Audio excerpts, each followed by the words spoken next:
mis reservas,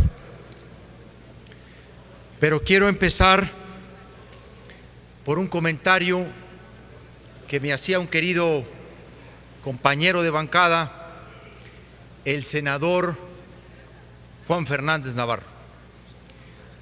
Me preguntaba si alguna vez en lo que va de esta legislatura, puesto que él ha sustituido apenas hace poco tiempo al senador Mendoza Davis, ha triunfado una reserva en el Pleno del Senado de la República. Le he dicho que no, al menos que haya sido pactada antes del Pleno y presentada como memorándum de reservas por los presidentes de las comisiones. Hay compañeros que han visto la suerte de hacer un planteamiento y modifican un dictamen, pero también ha sido pactado. En debates sobre materias como estas, es muy difícil que las reservas prosperen. Entonces algunos compañeros, otros, aquí sino Juan Fernández, acostumbrados a la disciplina de las bancadas, que llega a sustituir no solo el razonamiento del voto sobre los contenidos del dictamen, sino incluso la lectura. Hay quienes votan sin haber leído dictámenes. Hay quienes, acostumbrados a ello, consideran que presentar reservas es un ejercicio inútil. Y yo sostengo que es un ejercicio muy importante que no debemos dejarlo de hacer por varios motivos. Por ese ejercicio pedagógico, de pedagogía cívica parlamentaria que se produce en las discusiones del Pleno, en donde, como dijo Bartlett, uno no habla tanto para los colegas, sino para los ciudadanos que siguen en el canal del Congreso las transmisiones. Pero también hay otro dato. Estas discusiones, estas reservas, sirven también como fuente de consulta en sentencias judiciales. Podría decir, por ejemplo, que acciones de inconstitucionalidad han sido engrosadas en términos del sentido de las normas, de lo que quiso y no quiso decir, sobre todo cuando hay discusión, por virtud de los debates en lo particular que generan las reservas. Podría citar, por ejemplo, la acción de inconstitucionalidad 26/2006, llamada la Ley Televisa, en donde la Corte, tanto el ministro ponente como después el engrose, asumió partes de la discusión en materia de reservas sobre el dictamen.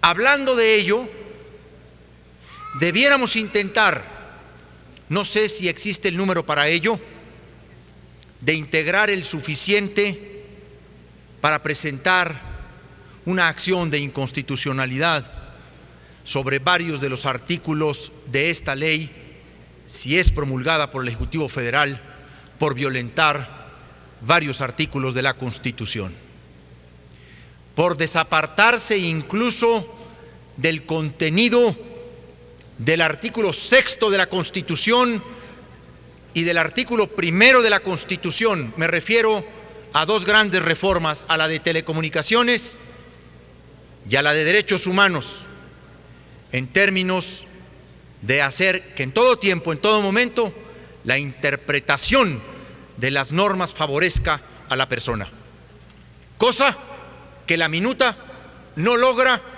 a lo largo de su articulado. Pero particularmente, y no importa que reitere el artículo 19, lo diré de otra manera.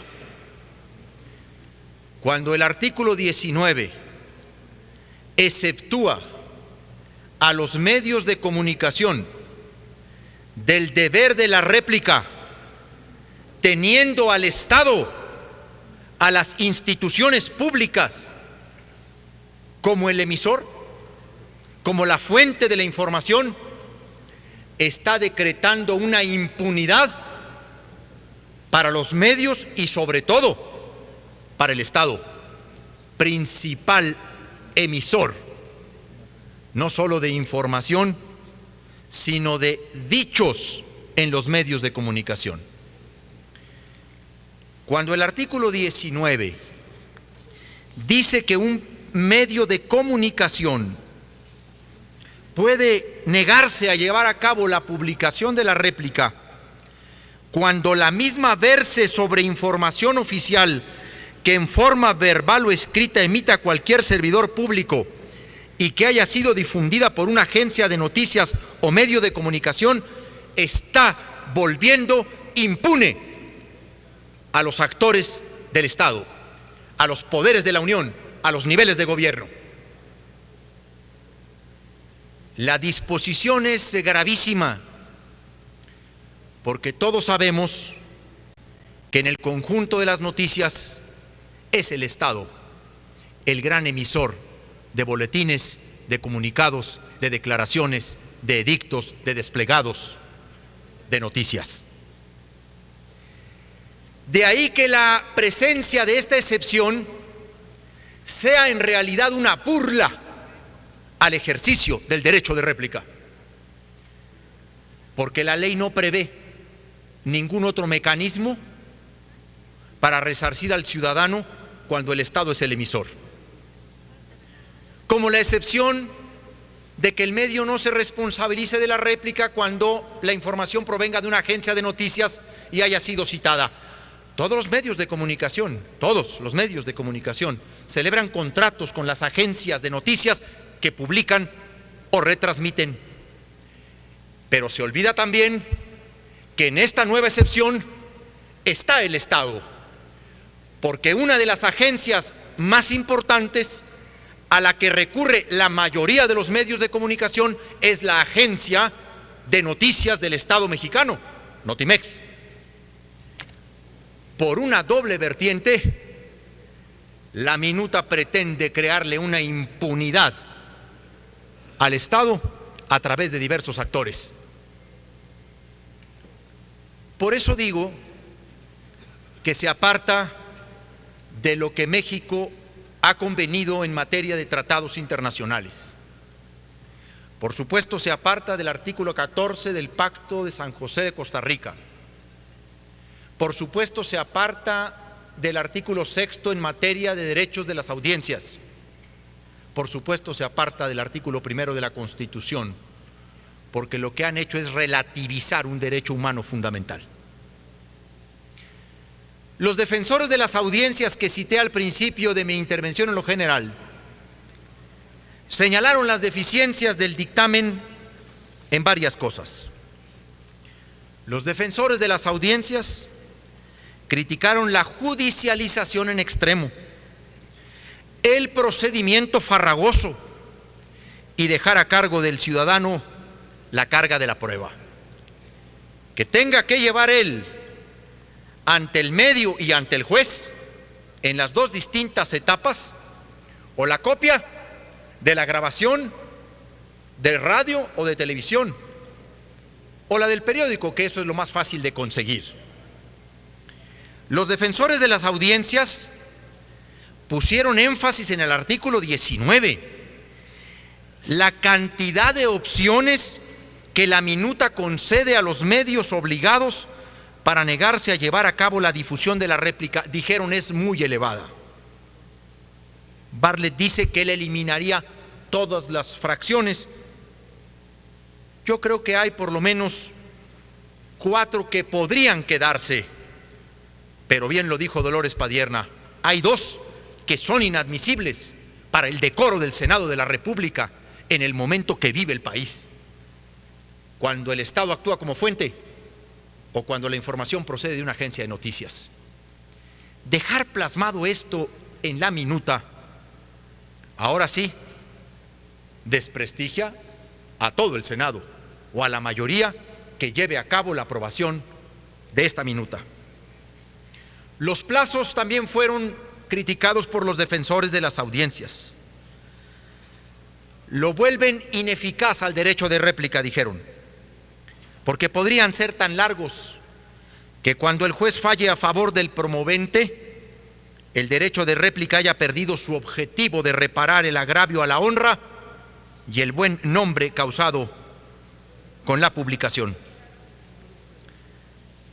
Compañeras senadoras, compañeros senadores, en el artículo 36 estoy buscando que cuando el juez dicta sentencia favorable al peticionario, la notificación y la publicación sea inmediata y no tenga que esperarse 3 días. En el artículo 22 estoy proponiendo que la carga de la prueba, como lo han dicho otros compañeros, no esté a cargo del ciudadano, sino del medio de comunicación. O sea que en el supuesto de que el actor no posea copia del programa o publicación en la que funde su demanda, podrá pedir al juez que realice las gestiones necesarias ante instancias públicas o privadas para obtener la copia correspondiente. En el artículo 21 estoy proponiendo asegurarnos que el juez sea un juez civil el que atienda la demanda. La minuta plantea el juez del lugar que corresponda. Puede abrirse 2 flancos: que ese juez que corresponda sea un juez de carácter penal o un juez especializado en materia de telecomunicaciones, pero la materia no es administrativa. Y ustedes saben que los tribunales especializados son muy pocos para la atención de peticiones de esta naturaleza. Asegurarnos de que sea un juez de la materia civil. Y por supuesto, en el artículo 19, quitarle esas 2 excepciones que realmente constituyen una regresión de carácter autoritario. Aquí hay, en el fondo, una protección a un Estado que en este momento está reaccionando con spots televisivos a la irritación social. La nueva versión de la comunicación política que el gobierno de la República ha sacado ya chole con las quejas. El Estado ridiculizando la protesta, mofándose de la exigencia social, convirtiendo a la queja ciudadana como una forma de molestar al poder. Y le van a dar 2 excepciones en materia del derecho de réplica de esta naturaleza. Este es el avance que consideran que corresponde a la minuta. Esta es la modernidad que quieren para México y para los ciudadanos. Esto es una regresión. Es increíble que en materia de réplica Carranza siga viviendo con nosotros. Por su atención, muchas gracias.